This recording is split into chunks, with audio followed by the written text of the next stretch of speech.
Coming to the next question, behind the scenes, Okay. कुछ ऐसा? Behind the scene किसका? शेकी का? हाँ जी. ओके, शेकी का behind the scene as such तो स्पेशल तो सारे मोमेंट है ऑफ कोर्स, बट आप उसकी खासियत जानेंगे. वो इतना बड़ा गाना, शेकी का गाना, वो हमने एक दिन और एक रात में शूट किया है. आप सोचिए वो इतना बड़ा गाना हमने कैसे शूट किया होगा एक दिन एक रात में. Okay.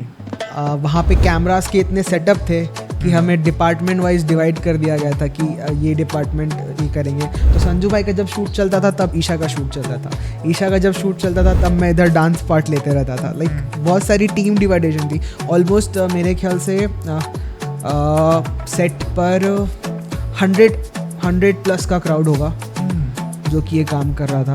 पूरी टीम थी. यस, मैं पूरी टीम को अप्रिशिएट करता हूँ शेकी की.